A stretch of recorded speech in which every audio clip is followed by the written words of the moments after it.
is the new radio.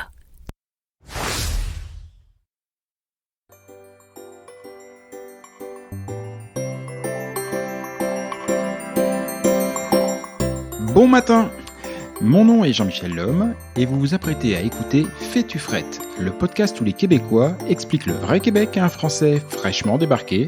Et croyez-moi, il y a du boulot. Vous avez aimé la saison 1, alors vous allez surkiffer la saison 2. Car cette année, en plus de continuer à explorer la société, la culture et plus globalement le quotidien de la vie au Québec, je me fais fort de vous faire aussi découvrir des personnalités d'ici. Après tout, je le dis souvent, je ne suis pas venu ici pour le Québec, je suis venu pour les Québécois. Et franchement, je suis pas déçu, vous ne le serez pas non plus, parce que célébrités ou illustres anonymes, artistes ou entrepreneurs, aidants ou activistes, il y a ici pléthore de gens absolument incroyables. Vous allez voir, elle va être franchement bien cette deuxième saison. Et sinon, quoi de neuf ? Pas grand chose, si ce n'est que depuis quelques mois, il y a une marmotte qui squatte sous le cabinet de mon jardin. Fais-tu frette, saison 2, on ouvre les micros. Bonne émission.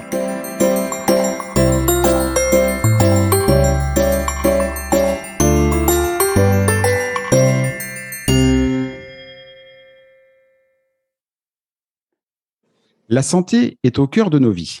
C'en est presque un pléonasme. D'ailleurs, chaque année, au 1er janvier, on se souhaite bien une bonne santé. On ne se souhaite pas un bon appétit, une belle carrière ou je ne sais quoi. Non, on se souhaite une bonne santé parce que là, elle est l'essentiel après tout. Alors évidemment, quand on a choisi de partir vivre dans un autre pays, cela fait partie des principaux sujets d'inquiétude. D'ailleurs, je soupçonne nombre de mes congénères et candidats au départ de se renseigner d'abord sur les modalités de prise en charge médicale avant même de se pencher sur les modalités administratives liées à l'immigration. Pourrais-je conserver la sécurité sociale ? Serais-je couvert dès mon arrivée ? Vais-je devoir hypothéquer ma maison à chaque fois que le petit dernier va devoir se faire soigner une carie ? C'est quand même un poil stressant tout ça. Et du stress, en cette année de pandémie, franchement, c'est pas ce qui a manqué. Confinement, hospitalisation, décomptes divers et variés, tests, vaccins. Vous reconnaîtrez qu'il y a quand même de quoi se faire du mauvais sang. Mais voyez-vous, ici, au Québec, il y a eu pour moi une voix rassurante, une voix pédagogique, une voix qui arrivait à mettre du sens et de la perspective dans des décisions qui, par essence, n'en offraient pas forcément beaucoup. Chacune de ces interventions médiatiques, croyez-moi, il y en a vraiment eu beaucoup, chacune de ces interventions médiatiques était une note d'espoir. Cette voix, c'est celle de Diane Lamar. Bonjour Diane. Bonjour Jean-Michel. Comment allez-vous ? Puisqu'on parle de santé, c'est quand même la première question à vous poser. Comment allez-vous ? Je vais très bien. Je vais prudente. Je vais sereine parce que la situation épidémiologique s'améliore, mais je reste quand même vigilante. Oui, c'est sûr qu'il y a quand même de quoi. Pour ceux qui nous écoutent aujourd'hui et qui n'ont pas la chance comme moi de vivre au Québec, peut-être qu'ils ne vous connaissent pas, sauf s'ils ont suivi l'une de vos nombreuses conférences en France. Diane Lamar, pharmacienne, professeure à la faculté de pharmacie de l'Université de Montréal, ancienne présidente de l'Ordre des pharmaciens du Québec de 2009 à 2014. Donc, oui, pharmacienne, enfin pas n'importe laquelle pharmacienne, une pharmacienne qui compte dans le paysage, dans le paysage québécois. Et j'ai noté aussi ancienne présidente de Pharmaciens sans frontières pour le Canada. C'est pas neutre non plus. Il y a aussi, alors j'ai arrêté de compter parce que je n'en pouvais plus, mais de nombreux honneurs, distinctions reçues, notamment l'une des 100 québécoises les plus influentes. Enfin voilà, aujourd'hui on a la chance de parler à quelqu'un qui compte et qui sait de quoi elle parle. Et moi, j'ai retenu 2 faits principaux qui vont vachement nous aider aujourd'hui dans cette conversation. Diane est signataire de l'accord de reconnaissance France-Québec en 2009. C'est un accord qui nous concerne tous et qui nous facilite bien la vie. Et de par ses fonctions et ses nombreuses conférences dont je parlais tout à l'heure, Diane a une très grande connaissance des systèmes de santé étrangers et notamment du système français. Et forcément, petit jeu des comparaisons, on va pouvoir s'amuser. Diane, j'ai vu dans une biographie que l'accès aux soins était l'une de vos priorités personnelles et un peu un engagement de toute une vie. Du coup, ma première question sera simple et directe. Est-ce que c'est facile de se soigner au Québec? Alors, ça dépend. Si on parle d'accès aux soins ou si on parle d'accès à un médecin de famille. On va Actuellement, commencer par les soins. Le ouais. médecin de famille, on y vient. Alors, l'accès aux soins, il y a eu une évolution importante quand même au cours des 10 dernières années parce qu'on a ouvert les champs d'exercice de plusieurs professions qui étaient stagnants depuis 40 ans. Et ça, je crois que ça fait vraiment une amélioration de l'accès pour les pharmaciens, entre autres, mais aussi pour les infirmières, pour les physiothérapeutes, les psychologues. Il y a encore beaucoup de place à amélioration, mais on sent qu'il y a vraiment actuellement un mouvement qui reconnaît le besoin d'avoir cet accès plus global. Maintenant, au niveau il faut quand même parler de l'accès aux médecins de famille parce qu'actuellement, sur 8,5 millions de Québécois, il y en a 800 000 qui sont sur un guichet d'accès, donc qui demandent. Il y en a plus que ça qui n'ont pas de médecin de famille, mais il y en a 800 000 qui demandent à avoir accès à un médecin de famille. Et on a aussi au niveau des chirurgies, donc si on parle plus du côté des spécialistes, on a des délais aussi qui sont importants, qui ont été aggravés bien sûr par la pandémie de COVID, mais qui étaient déjà aussi présents et montrés du doigt avant la pandémie. Donc, c'est pas une situation parfaite, mais je pense que les problèmes sont nommés, en tout cas, qui sont mieux compris et que là, on sent qu'il y a plus de gens qui veulent mettre la main à la pâte pour que ça change. En France, on a un espèce de totem et quelque chose dont on est extrêmement fier, qui est la sécurité sociale. J'ai cru comprendre, enfin oui, je sais un peu quand même parce que ça fait un petit moment que je suis là maintenant, qu'il y a quelque chose d'assez similaire, en tout cas une hybride de sécurité sociale ici au Québec, mais qui est assez propre au Québec, pas forcément au Canada et alors encore moins aux États-Unis. Oui, en particulier pour les médicaments. En fait, l'assurance maladie, l'assurance hospitalisation, elle est pan-canadienne et elle existe depuis les années 70.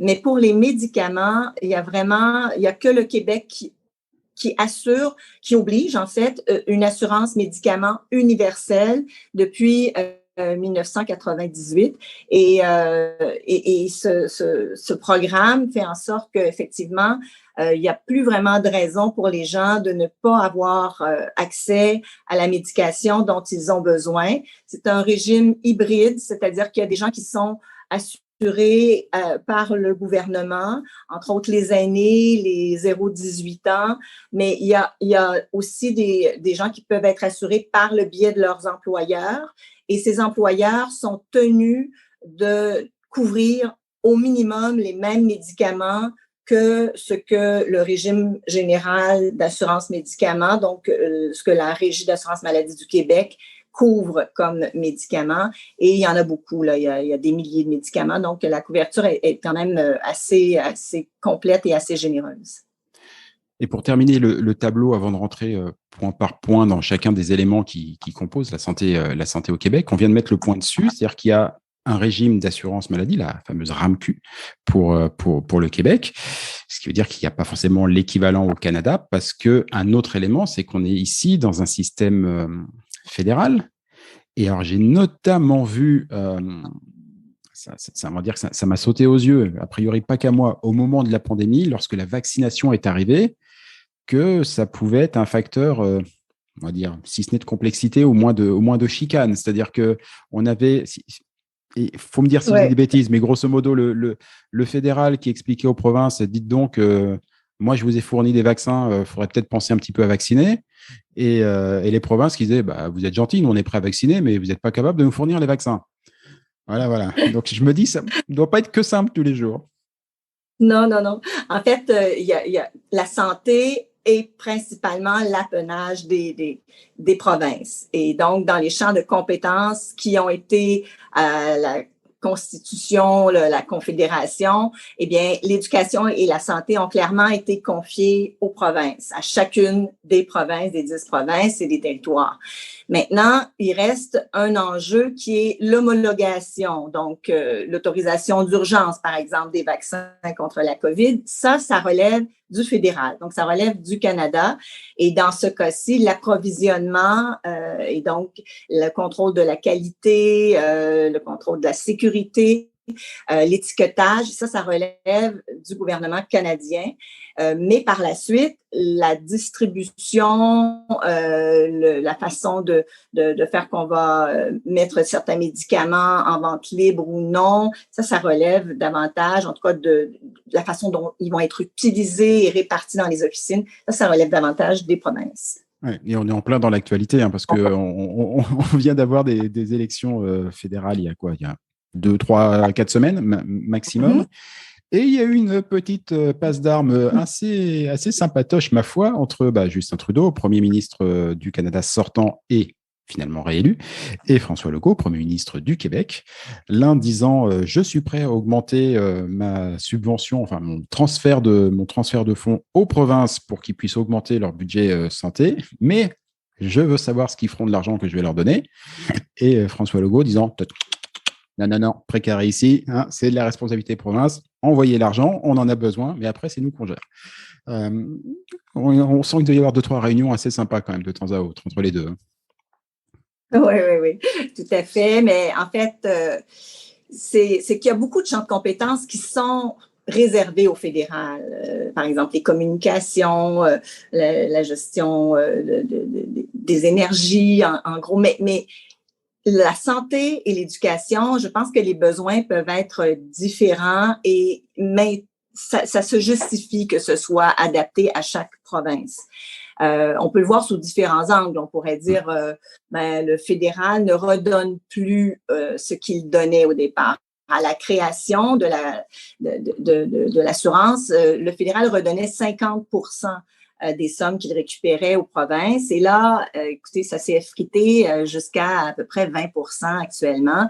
Alors, ce que les provinces demandent, c'est de remonter à 35% au moins la contribution du fédéral, les transferts. Et on peut dire, le fédéral dit, oui, je vais vous redonner cet argent à condition de dire à quoi il va servir, mais on pourrait aussi dire, est-ce qu'on avait raison de vous confier cet argent-là, puisque maintenant vous mettez des conditions pour nous le redonner? Oui, et surtout au sortir des mois qu'on vient de vivre où tous les systèmes de santé ont été mis à dure épreuve et les manquements que ces transferts de fonds manquants, les résultats de ces transferts de fonds manquants se sont vus. Enfin voilà, le manque de personnel, le manque de ressources.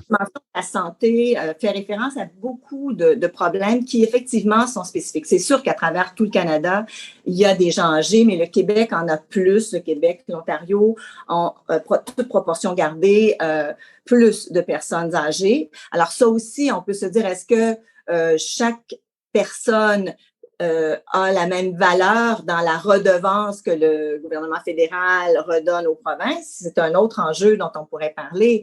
Mais on prend certains enjeux de santé qui, par exemple, sont très différents.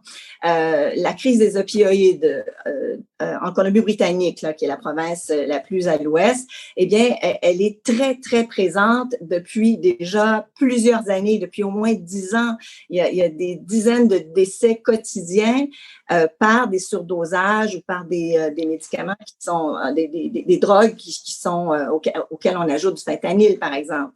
Au Québec, on a un système, entre autres, pyramidal qui fait que il y a une façon entre pharmaciens de se rejoindre par rapport à des gens qui abusent. C'est peut-être un volet, mais on a été beaucoup, beaucoup moins touchés par cet enjeu-là. De sorte que si on avait à répartir un budget à travers le Canada, c'est certain que la Colombie-Britannique mettrait beaucoup plus d'argent sur ce problème, qui est vraiment un problème très, très urgent, très aigu là-bas, alors qu'au Québec, c'est pas ça la priorité. Bon, à travers tout ça, c'est sûr que tout le monde a des problèmes, des enjeux au niveau de l'accompagnement des gens qui ont des problèmes de santé mentale. Donc ça, c'est pas canadien, mais la façon de régler ces enjeux-là n'est pas nécessairement la même encore. Alors ça, c'est malheureux parce que quelque part, ça fragilise cette relation entre les provinces et le Canada parce que c'est une confédération. Hein. Une confédération, c'est censé respecter beaucoup les prérogatives de chaque province. Et ce genre d'affirmation vient un peu compromettre, je dirais, l'espèce de lien de confiance qui devrait s'installer. Ouais. Ouais, c'est sûr que c'est un vaste débat, mais c'est vraiment pas neutre, effectivement, dans le système ici. Pour en revenir un petit peu à la santé du quotidien,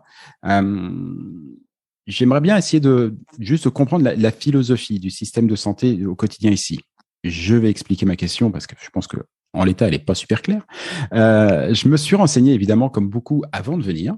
Voilà, j'ai regardé un petit peu les témoignages et les choses comme ça. Et ce que j'en comprenais, en gros, c'était que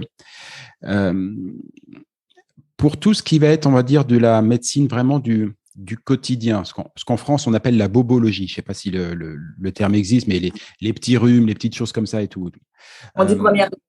On dit voilà. vraiment Bon, en gros, ici, c'était, on faisait beaucoup appel à l'automédication et je vais y revenir juste après au pouvoir de conseil du pharmacien, mais sans forcément, on va dire, mettre toute une grosse machine en marche. Là où en France, dès qu'on a quoi que ce soit, il faut tout de suite aller voir son médecin de famille pour ne serait-ce qu'avoir un parcours coordonné. Donc, je vais dire quelque chose d'assez autonome où chacun peut se débrouiller dans le soin du quotidien. Par contre, une grosse machine qui prend vraiment, alors pour le coup, tout en charge. Et tout le monde m'a dit, en gros, si tu as un gros pépin de santé au Québec, tu es super bien pris en charge et super bien soigné et à tout point de vue. C'est-à-dire que sur un plan financier, sur un plan d'aide, sur un plan logistique et évidemment sur un plan médical en disant, voilà, grosso modo, que la philosophie d'ici, ce serait plutôt de dire, on va mettre vraiment les gros besoins et les grosses ressources vraiment dans les cas les plus graves, les plus importants. Et pour le quotidien, on va faire confiance tant aux patients qu'au pouvoir de recommandation, en l'occurrence du pharmacien. Question à la pharmacienne. Alors, en fait, ça me plaît beaucoup parce que vous avez parlé du rôle conseil et je suis allée à 3 occasions comme maître de conférence dans des facultés de pharmacie en France. Et depuis 1985, en fait, on essaie d'implanter un concept qui s'appelle les soins pharmaceutiques. Alors, on parle de soins médicaux, on parle de soins infirmiers, et quand on parlait du pharmacien, on parlait de pilules, on parlait de donner des conseils. Mais il y a une façon de responsabiliser le pharmacien, mais aussi de lui permettre de vraiment prodiguer des soins pharmaceutiques. Et ça veut dire que quand on remet un médicament à un patient, que ce soit un médicament d'automédication en vente libre, ce qu'on appelle ici, ou un médicament sur ordonnance, on a une certaine responsabilité d'accompagner le patient et d'abord de fixer des objectifs réalistes sur qu'est-ce qu'on peut attendre de ce médicament-là ou de cette pharmacothérapie-là quand il y a plusieurs médicaments. Donc, des objectifs précis et des résultats qu'on essaie de mesurer et de faire évoluer le plus possible. Et donc, tout à coup, en termes de responsabilité professionnelle, ça fait que le pharmacien a vraiment l'obligation d'une surveillance qui dépasse le conseil. Alors, quand j'ai commencé comme pharmacienne, effectivement, je devais donner les conseils les plus appropriés, les meilleurs.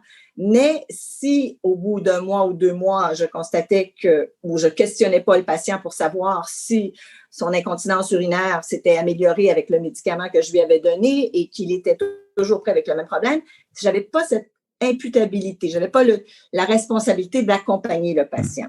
Alors, on nous a accordé cette responsabilité-là, mais avec des moyens qui, il y a 10 ou 15 ans, étaient insuffisants. Et maintenant, on nous a donné, comme pharmaciens, la possibilité de demander des analyses de laboratoire, d'avoir accès aux résultats, de pouvoir prolonger des ordonnances, de pouvoir les modifier, de pouvoir ajuster immédiatement s'il y avait une allergie. On peut déjà faire le changement. On peut, bien sûr, vacciner maintenant, administrer des médicaments pour montrer aux patients comment le faire correctement. Et on peut encore faire plus d'actes que ça quand on travaille en équipe multidisciplinaire où là, vraiment, on a une autonomie encore plus grande. Alors ça répond vraiment à un nouveau rôle du pharmacien. Et au Québec, on a 2 facultés de pharmacie et on a eu la chance, le privilège, je dirais, de faire que les 2 facultés, en même temps que l'Ordre, donc le Conseil national en France, l'équivalent, et donc que les grandes et les associations de pharmaciens ont d'un commun accord dit on va aller vers ce concept des soins pharmaceutiques pour plusieurs raisons. C'était plus exigeant, c'est sûr que c'est plus exigeant, ça augmente la responsabilité, mais ça répond à un besoin de la population. Tantôt, je parlais de la difficulté d'accès, mais même s'il n'y avait pas une difficulté d'accès, je pense que d'un point de vue sociétal, on doit faire en sorte que chaque professionnel fasse le maximum avec ses compétences.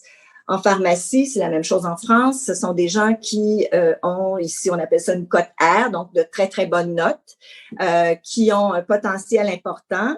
Et le simple fait de remettre une boîte de médicaments et de valider un contenant contenu, c'est pas suffisant comme ce qu'on doit remettre à la population en termes d'une part de formation qu'on a, parce que les formations de pharmaciens, autant en France qu'ici, sont extrêmement exigeantes, rigoureuses, mais elles doivent aussi s'ajuster vraiment aux besoins de la population. Et c'est un des enjeux des soins pharmaceutiques, c'est que les concepteurs, Epler et Strand, dans les années 92, ont dit il faut vraiment que ce soit arrimé non seulement aux besoins du patient, mais aussi aux besoins de la société. Et donc, quand on élargit et qu'on regarde qu'est-ce que la société a besoin de son pharmacien, on voit tout de suite qu'il y a d'autres dimensions qui s'ajoutent.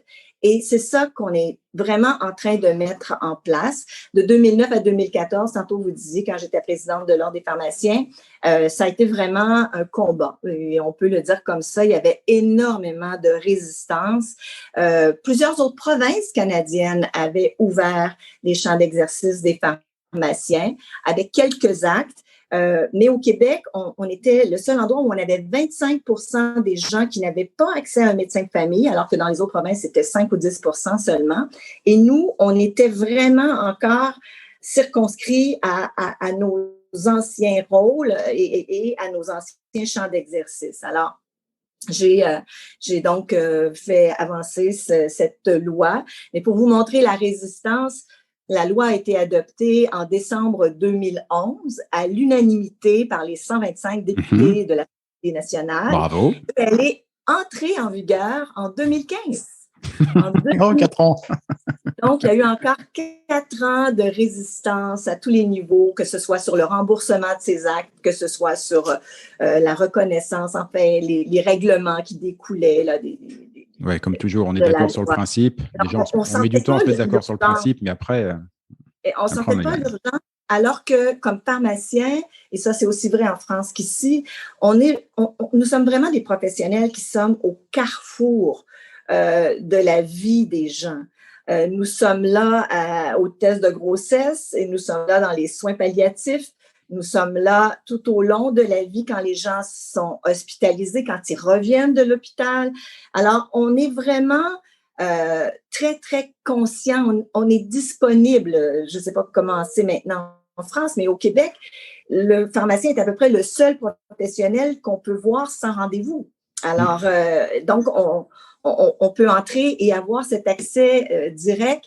Par contre, c'est sûr que c'est très exigeant et il faut lui donner les moyens de résoudre des choses. Et là, maintenant qu'on a fait quand même avancer beaucoup de choses du côté des pharmaciens, je suis très contente de voir qu'on fait un peu la même démarche là encore, ils ont de la résistance et je m'empresse de témoigner pour eux parce qu'il faut ouvrir sur les physiothérapeutes, par exemple, qui peuvent faire énormément dans les blessures sportives ou dans les blessures traumatiques, mais ils doivent exclure un diagnostic de fracture avant. Donc, il faut leur permettre de demander une radiographie. Sinon, ils sont limités, alors qu'autrement, ils ne sont pas limités, ils sont experts. Et très souvent, on va faire passer le patient par l'hôpital pour la radiographie ou la clinique, par un médecin qui, lui, va finir par référer au physiothérapeute. Alors, il y a des façons d'accélérer, d'améliorer l'accès. Même chose pour les psychologues du côté de la santé mentale. Il faut ouvrir beaucoup plus à ce niveau-là parce qu'on a vraiment des enjeux de mieux accompagner les personnes qui ont des problèmes de santé mentale, qui occupent énormément de place dans les urgences. Et là, le fait de manquer autant d'accès, eh bien, il y a des enjeux, c'est qu'il y a tout le monde qui n'a pas accès à un médecin de famille. Sa porte d'entrée pour une blessure mineure ou pour un petit événement qui surgit, c'est l'urgence de l'hôpital. Et l'urgence de l'hôpital, je le qualifie un peu du Ritz-Carlton, du réseau de la santé. C'est comme si on entrait toujours et on n'allait jamais manger dans notre petit bistrot, notre petit resto sympathique. Là. Mais donc, ça coûte très cher, juste ouvrir un dossier à l'urgence. Et là, les temps d'attente sont tellement longs pour les gens qui n'ont pas effectivement besoin de la plateforme urgence, la technologie et toutes les ressources qu'on y trouve, que ces gens-là attendent 16 heures, 20 heures, se découragent, quittent. Donc, on a payé l'ouverture du dossier qui est de 200-300 $ et on n'a toujours pas d'accès. Alors, ça, il faut encore travailler là-dessus, mais je suis confiante et on voit aussi une ouverture du côté des médecins actuellement, une ouverture du côté médical. Les jeunes médecins disent, oui, on ne peut pas tout faire, on ne fournit pas à la tâche, donc il faut permettre au plus grand nombre de professionnels. Et moi, je prétends que la compétence, ça se définit par 3 choses. Et ce n'est pas notre diplôme nécessairement qui détermine notre compétence. Donc, la compétence, c'est bien sûr d'abord la formation et la formation continue. Hein? On s'entend donc ensemble parce que ce qu'on a appris il y a 10 ans, il y a 15 ans, il y a 20 ans, qu'on soit médecin, infirmière ou pharmacien, ça évolue. Donc, l'aspect formation. Ensuite, le deuxième élément de la compétence, c'est ce qu'on appelle le N, le nombre de fois qu'on a à faire quelque chose. Donc, si je suis un ORL et que j'ai pas fait d'examen vaginal depuis 20 ans, c'est pas parce que j'ai un titre de médecin que je suis nécessairement le plus compétent. Si je suis pharmacienne et que j'ai pas fait certaines activités ou certaines clientèles, parce que dans ma clientèle, j'ai très peu de personnes qui ont cette maladie. Donc, le N. Et finalement, ensuite, savoir ses limites. Être capable de reconnaître que là, je ne sais pas. Je ne sais plus ce que je dois faire. Et c'est ça la compétence. Donc, quand on a des besoins, il faut vraiment s'arrimer aux besoins de la société, de la population, des citoyens avec lesquels on cohabite et essayer de trouver des voies de passage, des trajectoires de soins les plus efficaces pour eux et les plus efficaces pour l'ensemble du système. L'une des grosses différences, parce qu'on a fait pas mal de comparatifs ou de poser des hypothèses de comparatifs avec la France, pour moi, la grosse différence, moi qui suis maintenant depuis 1 an et demi ici, c'est vraiment le rôle du pharmacien. En France, en fait, moi je pense que pour ceux qui sont pharmaciens ou qui sont en études de pharmacie en France et qui, s'ils écoutent ce balado, ils doivent être en train de réserver un billet d'avion. C'est-à-dire que, non mais sérieux, parce que moi alors, mes études datent d'il y a pas mal de temps, mais à l'époque, j'avais quelques amis qui étaient en pharmacie. Et après 2-3 années, alors qu'ils n'avaient pas commencé à exercer, ils avaient déjà, alors, désolé pour l'expression française, les grosses bougoules, comme on dit. C'est-à-dire qu'ils, vraiment parce que ils sentaient bien qu'ils étaient dans un domaine d'expertise extrêmement élevé, qu'on leur demandait beaucoup de savoir, beaucoup de connaissances, et qu'ils avaient bien l'impression que leur rôle opérationnel derrière se limiterait à donner des boîtes et que la perception qu'ils avaient vis-à-vis du public, qui est quand même quelque chose d'important, la manière dont on est reconnu, était que c'était des épiciers très bien payés. Et ils le vivaient très mal. Et je pense que c'est encore pas mal le cas pour beaucoup d'entre eux. Moi, pour avoir souvent demandé des conseils à ma pharmacienne, Malakoff à l'époque, que je salue au passage, je l'ai toujours senti presque ravi, mais limite presque pas pas honoré, il faut pas déconner, mais vraiment, ouais, c'était bien que quelqu'un lui demande un conseil médical. Enfin, médical, je m'entends, voilà, j'ai un petit truc, plutôt que d'aller De consulter, je lui santé. demandais. Mais j'ai l'impression que c'est pas encore très, très développé. Il y a qu'à voir, je ne sais pas comment ça s'est passé ici, mais simplement pour que les pharmaciens aient l'autorisation de vacciner, bah, c'est pas allé de soi. Hein. C'est pas allé de soi, alors que, bah, a priori, on avait quand même besoin de tout le monde sur le pont. Donc, c'est vraiment le poids des pharmaciens. Et puis, un autre point tout bête qui vous concerne directement. Je n'imagine pas 2 secondes aujourd'hui en France que pour être, on va dire, le porte-parole professionnel des sujets santé dans une grande télévision, en l'occurrence comme TVA ou LCN, qui, je le répète pour les autres, sont un peu l'équivalent de TF1 et de LCI, on aille prendre un pharmacien ou une pharmacienne. On ne le ferait pas. D'ailleurs, je les vois, hein, ceux qui parcourent les télévisions françaises, ils sont tous professeurs de je ne sais pas quoi, chirurgiens, de docteurs et tout. De mon point de vue, d'ailleurs, ils sont tous plus anxiogènes les uns que les autres, en général, même quand ils essayent d'être cool. Voilà. Mais voilà, on ne l'aurait pas fait. Autre différence, on en a parlé très brièvement, mais je voudrais juste y revenir pour comprendre un peu son rôle. Le système se repose énormément sur les pharmaciens parce qu'il y a eu un gros travail qui a été fait, mais peut-être aussi parce qu'effectivement, il y a une grosse, si ce n'est pénurie, enfin un gros manque du côté des médecins dits de famille. J'aimerais bien déjà comprendre en fait quel est le statut des médecins de famille ici. J'ai pas encore réussi à comprendre si c'était des indépendants ou si c'était des employés de l'État. Parce que moi, on m'a dit, quand je suis arrivé, écoute, si tu veux un bulletin, un médecin de famille, il faut que tu ailles sur un site officiel du gouvernement, enfin de la RAMQ. Il a déjà fallu trouver, c'était pas simple, que tu t'inscrives, que après tu te calmes, tu prennes un thé, quelque chose, quand tu vas voir le message arriver qui te dit qu'il va falloir que tu attendes 2 ans et demi en moyenne avant qu'on te fournisse quelqu'un. Alors que moi, jusqu'ici, quand je voulais avoir un médecin, eh ben, j'appelais un cabinet médical, je prenais un rendez-vous et quand j'avais mon rendez-vous, alors parfois il faut attendre, hein, c'est pas Disneyland non plus. Hein. Des fois, il faut franchement attendre. Mais une fois que j'étais là, si ça se passait bien, je disais bah, je signe un petit papier. Bonjour, vous êtes mon médecin traitant. Mais ici, c'est très réglementaire. C'est quoi le statut exactement du médecin de famille? Ouais, c'est une très bonne question.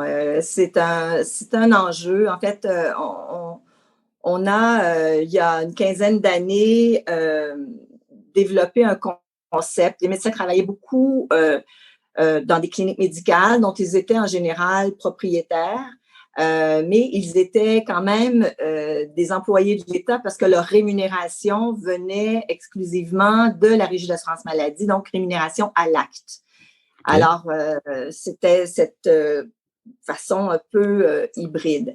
Et là, devant la difficulté d'accès, on a dit on va créer des groupes de médecine de famille. Donc, groupe de médecine de famille ne veut pas dire nécessairement seulement un groupe de médecins de famille, mais un regroupement dépendant des régions, mais c'est entre 6, 10. Ça peut aller à des plus grands réseaux de 20 médecins ensemble, mais on a fourni, donc quand je dis on, c'est l'État, a fourni à ces groupes de médecine des infirmières qui étaient dans le réseau et qu'on a dit, vous allez être attachés à la clinique, des travailleurs sociaux plus récemment, des psychologues et des pharmaciens. Et donc, cette équipe, vous allez contribuer à la prise en charge des patients. Et avec des incitatifs financiers très significatifs pour inscrire les patients, mais également une responsabilité en termes de ce qu'on appelle un taux d'assiduité, c'est-à-dire qu'une fois que vous êtes inscrit à ce médecin, vous devriez être capable de le voir et le médecin devrait se rendre disponible pour vous voir. Et là, bon, alors il y a eu vraiment une situation où ça a été très mal reçu. Et il y a des cliniques qui fonctionnent très bien maintenant. Il y a des regroupements qui fonctionnent très bien, mais malheureusement, on a vraiment, en termes de nombre de médecins par habitant, on a quelque chose d'équivalent aux autres provinces qui fonctionnent mieux, où l'accès est plus facile. Mais ici au Québec, on a demandé aux médecins de famille de faire plus de contribution à l'urgence des hôpitaux. Et donc, ça veut dire que le médecin de famille, il ne travaille pas seulement dans son cabinet, mais il doit aussi, dans bien des cas, travailler un certain nombre d'heures, en tout cas en début de pratique, à l'hôpital. Et tout ça, ça fait que on n'a pas vraiment un contrôle sur l'horaire du médecin. On ne peut pas exiger d'un médecin qu'il travaille 40 heures parce qu'il n'est pas vraiment un salarié de l'État. Il est entrepreneur. Il est un entrepreneur dont la rémunération provient de l'État, mais il est entrepreneur. Alors, c'est un peu un concept de salarié, pas de patron, c'est Uber. Entrepreneur, pas de compétition. Et là, ça donne une situation où, là, on est vraiment en crise. Comme je disais tantôt, là, 800 000 personnes qui n'ont pas accès à un médecin de famille et votre situation est typique. Là, vraiment, ça peut prendre jusqu'à 2 ans et demi. Si vous avez une douleur intense, une crise cardiaque, vous allez être admis à l'urgence et sans problème. Vous allez avoir des gens extrêmement compétents, des plateaux techniques extrêmement performants et des soins vraiment indiscutables, de qualité supérieure. Mais pour la première ligne, c'est beaucoup plus difficile. Et le problème, c'est que parfois, le problème grave ne se manifeste pas toujours par un symptôme aigu. Alors, on peut avoir, par exemple, un cancer cutané qui se manifeste par une tache noire. Et puis, si on ne peut pas voir un médecin avant 3 ans, qu'est-ce que ça peut donner comme conséquence? Donc, c'est sûr. Il y a cet enjeu-là qui actuellement fait que il faut trouver des solutions. On a le meilleur, puis malheureusement, on a une grosse déficience qu'il faut améliorer, mais quand vous parliez un peu là, du statut du médecin de famille, c'est un peu ça. Donc, on a beaucoup de médecins qui travaillent fort et qui travaillent intensément, puis d'autres qui ont, pour des choix de vie ou des différentes façons personnelles, qui travaillent moins. Et on n'a pas de façon à ce moment-ci d'exiger d'eux plus de disponibilité. Et donc, il faudrait probablement augmenter rapidement nos cohortes, mais former des médecins, ça prend plusieurs années. Ça prend du temps, oui. Et c'est pour ça qu'on est vraiment très ouvert aussi à donner plus d'autonomie. On a des infirmières praticiennes spécialisées qui sont des infirmières qui ont 5 années d'université, qui peuvent vraiment être en première ligne et faire énormément de triage pour les premières. C'est qu'il faut voir les gens au moins une fois pour justement évacuer, déterminer s'il y a des signes et symptômes, des signaux d'alarme. Et donc, être capable de faire ce premier tri rapidement, pas 2 ans et demi plus. Alors, donc, il y a beaucoup d'ouverture pour ça et également, donc, les champs de compétences des autres professionnels qui s'élargissent. Mais ils ont pas besoin d'une organisation. Juste pour rassurer ceux qui nous écoutent, quand je leur dis que le message à l'inscription dit que c'est 2 ans et demi, je ne déconne pas, c'est vraiment 2 ans et demi. Et encore, ça varie selon votre âge. Si vous déclarez déjà des maladies et tout, ça peut aller jusqu'à plus. Ceci étant dit, vous découragez, mais vous pouvez même reculer sur la liste. Super. Joie, bonheur et allégresse. D'ailleurs, on m'a dit que... Il y a beaucoup de gens très âgés qui s'y inscrivent. Je ne sais pas, moi, s'il y a 3 médecins pas 3, là, mais on a beaucoup de médecins plus âgés qui risquent de prendre leur retraite éventuellement. Donc, si ces médecins ont des patients très âgés, très à risque, ils vont avoir priorité sur vous qui êtes jeunes et en santé. Là. Jeune, c'est tout relatif, mais en santé, oui, globalement, ça va plutôt pas trop mal. Mais c'est vrai en plus que ce problème-là, il ne concerne pas que les nouveaux arrivants, hein, parce que moi, je discutais avec des voisins il n'y a pas très longtemps qui se demandaient s'ils n'allaient pas changer de région. Et très vite, en fait, l'une des raisons pour lesquelles ils se sont dit non, on ne va pas déménager, c'est qu'ils se sont dit on a tellement galéré pour obtenir un médecin de famille ici, si on déménage, on retombe en bas de la liste, il va encore falloir attendre 2 ans et demi et tout. Et non, donc en fait, ils ne déménageront pas pour ne pas perdre leur médecin de famille.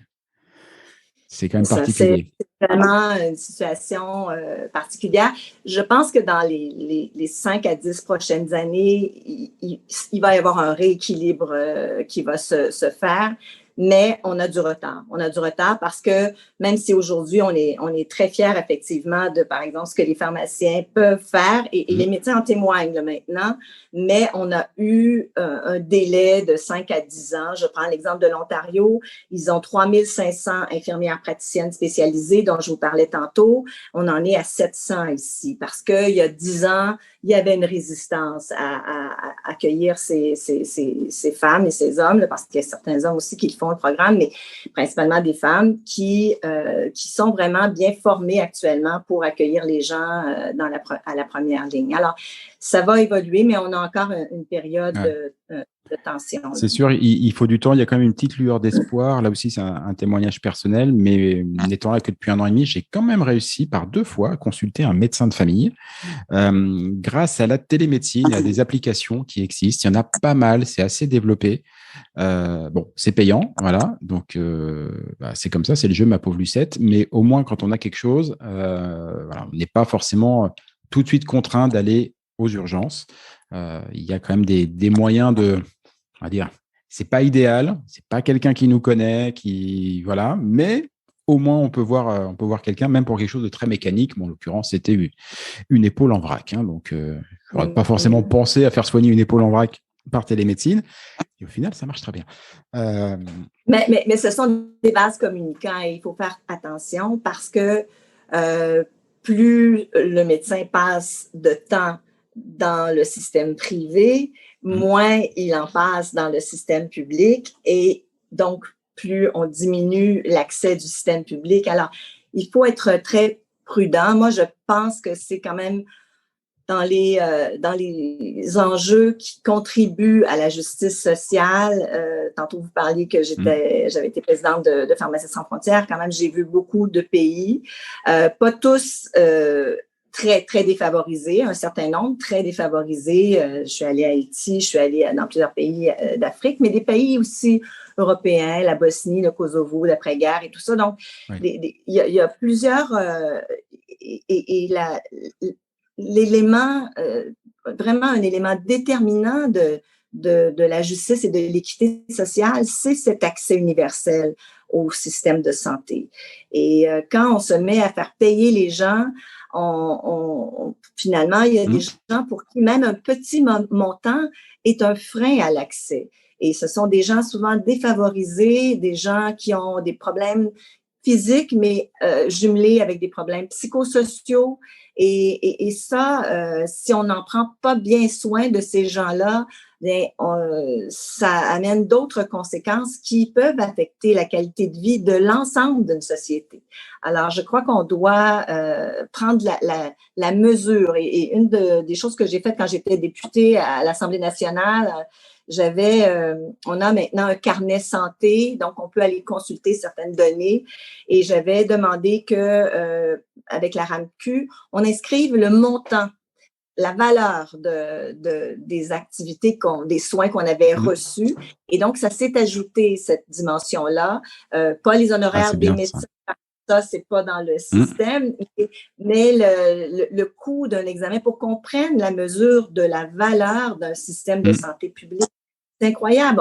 On entre là, on présente une petite carte comme si c'était une carte de crédit, puis on n'a jamais de facture. Là. C'est exactement ça. Et d'ailleurs, on le dit, la santé, c'est gratuit. Ben oui, c'est gratuit. Alors que les tests peuvent coûter 5 000, 10 000, 100 000 dans certains cas, et on n'a même pas une notion, une connaissance. Donc, comment être reconnaissant de ça?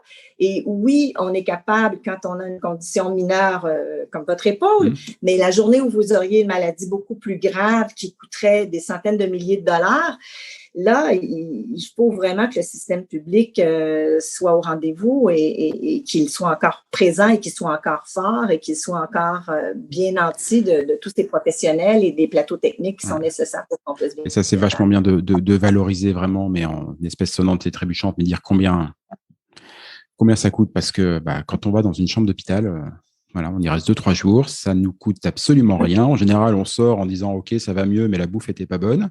Donc, on râle. Oui. En tout cas, si on est français, on râle parce que nous, on râle, c'est notre truc. Voilà. On veut le meilleur. Mais on n'est pas... Mais voilà, on ne se rend pas compte que tout ça, ces 3 petits jours-là, ont coûté souvent des centaines de milliers d'euros, de dollars. Enfin voilà, parce que les gens, les compétences, le fait d'avoir toujours quelqu'un du jour, de la nuit, enfin c'est fou, quoi. C'est complètement fou. Donc Absolument. voilà. Avançons dans la santé du quotidien. On en a parlé un petit peu. Alors, il y a les spécialistes. Et les spécialistes, le premier truc qui m'a surpris ici, c'est qu'il y a des spécialistes qui n'ont pas le même nom ici que chez moi. Enfin, chez moi, dans mon ancien chez moi, j'entends, parce que mon nouveau chez moi est ici. Par exemple, j'ai cherché en vain d'aller voir un ophtalmologiste et je me suis finalement rabattu sur un optométriste pour mes Mais yeux. c'est différent. Ah, Ce mais c'est sont deux différent, mais j'ai professions. pas trouvé d'ophtalmo. Non. Alors, Mais- l'optométriste, c'est un professionnel diplômé universitaire, 4 années d'université, et il a plus la notion de surveiller, de faire les examens de la vue et de traiter, en fait, d'identifier précocement certaines maladies. Le glaucome, par exemple, le dépistage du glaucome, d'ajuster les lentilles ou les lunettes en conséquence. Mais c'est pas lui qui va les fabriquer. Normalement, on a un autre qui s'appelle un opticien Ouais. d'ordonnance, qui est celui qui s'occupe un peu plus de la préparation. Il y a certains optométristes qui s'occupent aussi de faire les lunettes, mais opticien d'ordonnance, optométriste, et ensuite ophtalmologiste pour vraiment les problèmes très graves au niveau de la vue ou de l'œil. Alors, l'ophtalmologiste, il faut passer par un médecin de famille pour avoir D'accord. une consultation ou un optométriste dans certains cas. Maintenant, ça fait partie des nouveaux corridors de soins qu'on a ouverts, et aussi une relation entre les pharmaciens et les optométristes. Donc, on est capable de se référer mutuellement des gens. Et donc, c'est possible de pouvoir le faire Ah bah, c'est de marrant parce que façon. moi, par Mais, exemple, mais, mais il y a un frein à l'accès à l'ophtalmologiste. Donc, en fait, il y a un intermédiaire. moi, je ne connaissais pas ce rôle-là de l'optométriste. Pourtant, j'ai des problèmes de vue depuis l'âge de 2 ans et demi, donc ça commence à faire un poil.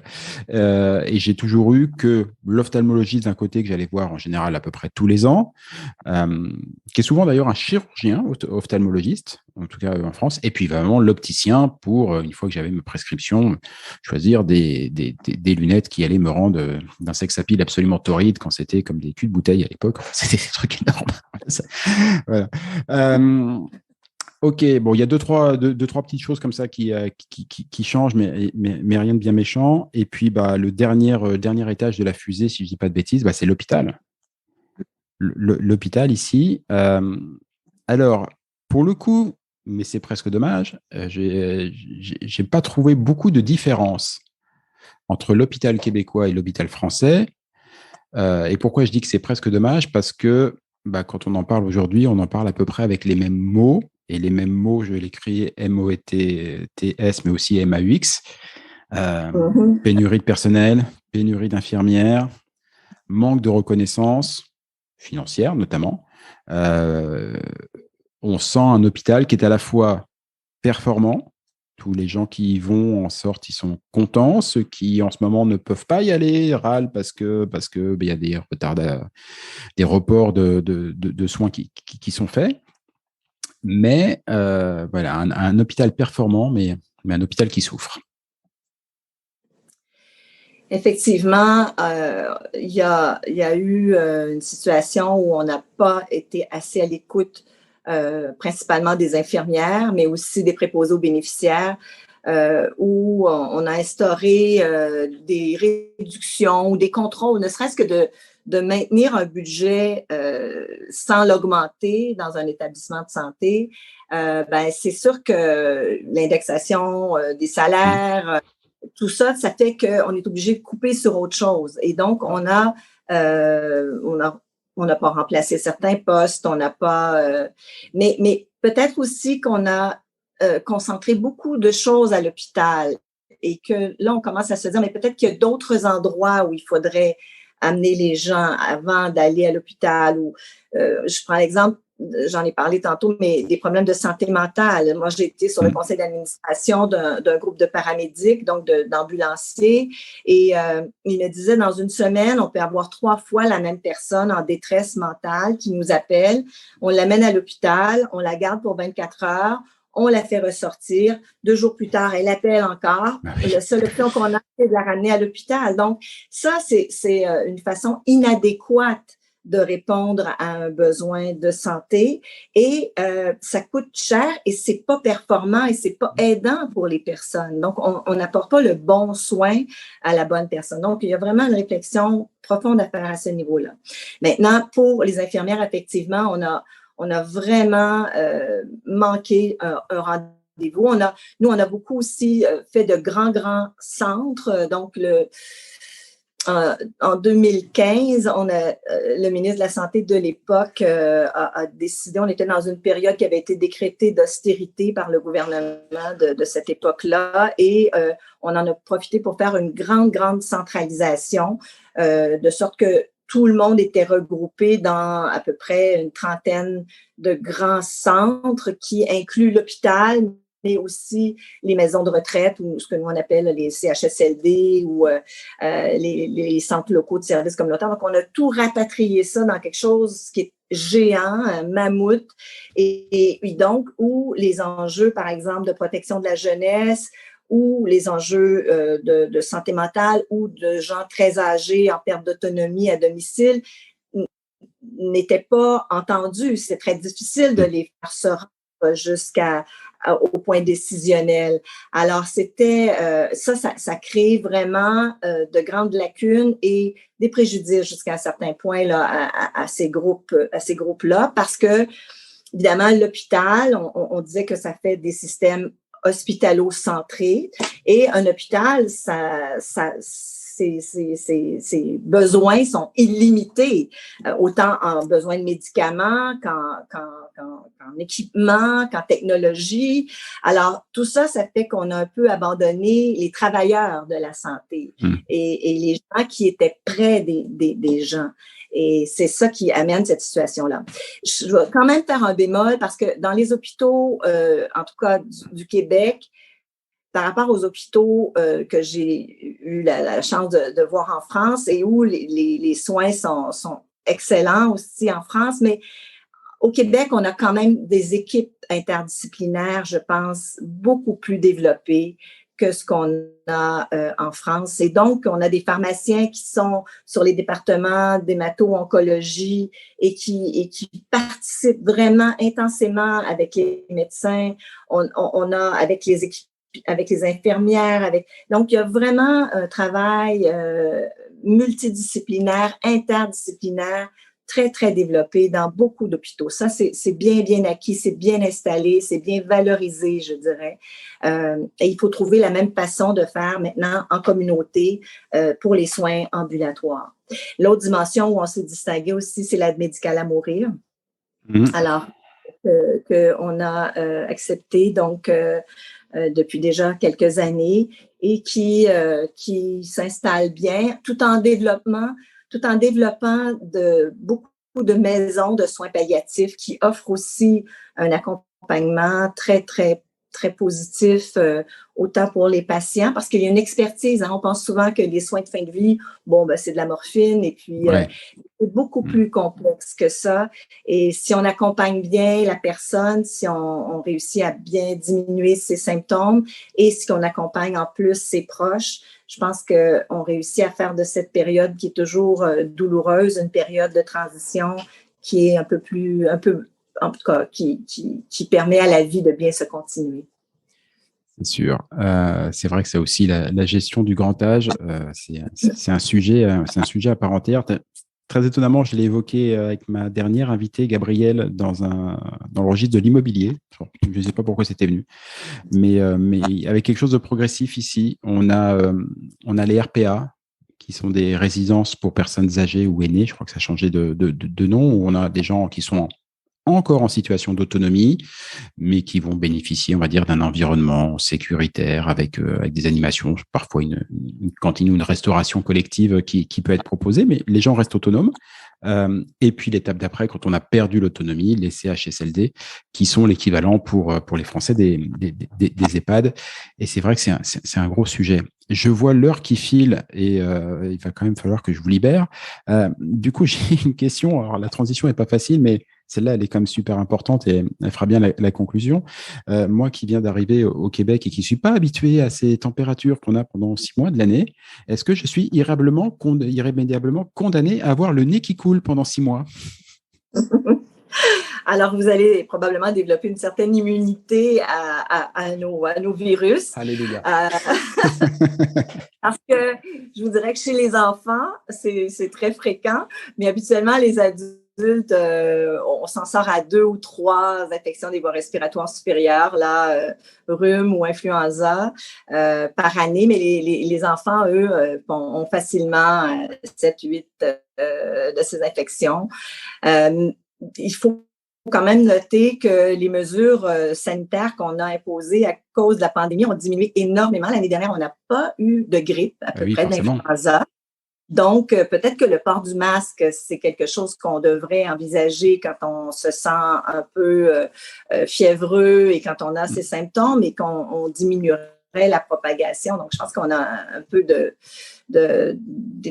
sensibilisation commune à faire autour de ça. Mais autrement, oui, on a vraiment...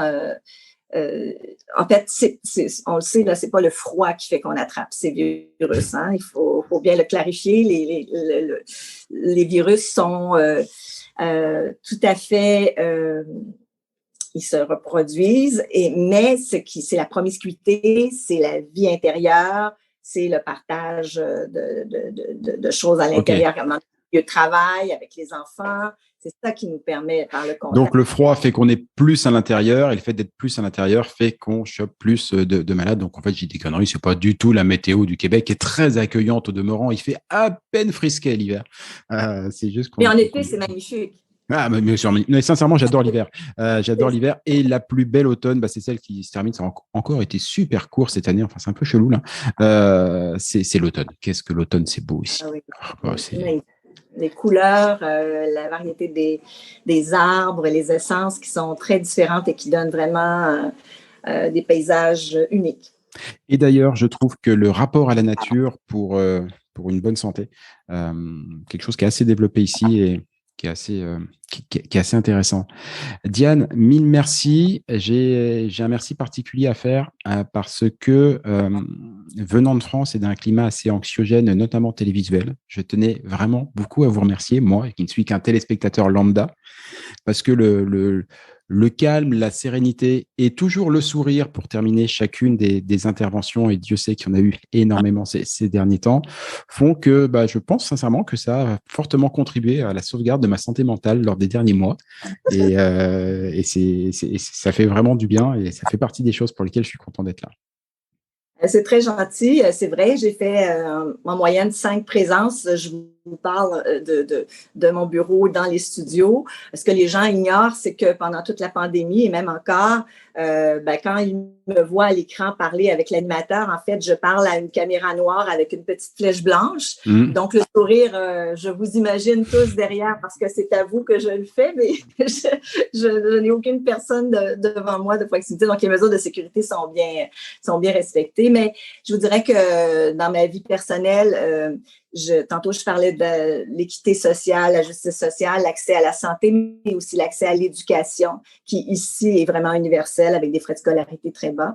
Donc, mon père est décédé à 45 ans, très jeune, brusquement. Ah oui, j'avais 16 ans. Et si cet accès à l'éducation n'avait pas été abordable avec des frais de scolarité pour peut-être de 400 € par trimestre, 2 fois par année, si ça n'avait pas été ça, peut-être que j'aurais pas pu avoir accès à cette profession dont je suis si fière. Et l'engagement que j'ai pris après mon diplôme, et je pense que tous ceux qui ont accès à une profession et à des métiers maintenant aussi, c'est de dire je vais redonner au suivant et j'ai la responsabilité de partager ce que je sais, le privilège que j'ai eu d'apprendre de savoir des choses que d'autres aimeraient bien savoir. Faut juste se rendre compte dans les réunions familiales, comment toujours un oncle, une tante, un petit conseil à nous demander, un ami. Alors, c'est un grand privilège que je considère que j'ai. Et donc, ma contribution, c'est de redonner aux Québécois, aux citoyens, et j'ai eu la chance de pouvoir enseigner à des étudiants, de donner à mes patients. Et puis, l'aide humanitaire et un peu le rayonnement comme professeur m'a permis aussi de partager un peu ailleurs, à l'extérieur du Québec et du Canada. Et je vous remercie pour cette belle tribune, Jean-Michel. J'espère que je salue tous mes collègues et amis de France. Et on a quand même énormément d'affinités, de choses en commun. Je pense que c'est assez clair. Il y a beaucoup de choses. Et d'ailleurs, je suis toujours surpris de voir à quel point l'œil et l'oreille des Québécois, qu'on le voit dans la presse ou même au quotidien, se tend et l'œil s'aiguise un petit peu dès qu'on parle de la France. Voilà, j'ai l'impression qu'il y a un rayonnement. Il y a quand même un truc qui se passe. Il y a 6000 bornes entre les deux, mais il y a quand même une alchimie qui fait. Une affection. Ouais, on est bien quand on est ensemble, en fait. Éternel. Merci beaucoup, Diane. C'était un vrai plaisir, un bonheur. À bientôt à la télévision, je pense. Hein. Oui. Ça ne va pas s'arrêter tout de suite. Non, on continue. Merci. Merci beaucoup. Au revoir. Et voilà.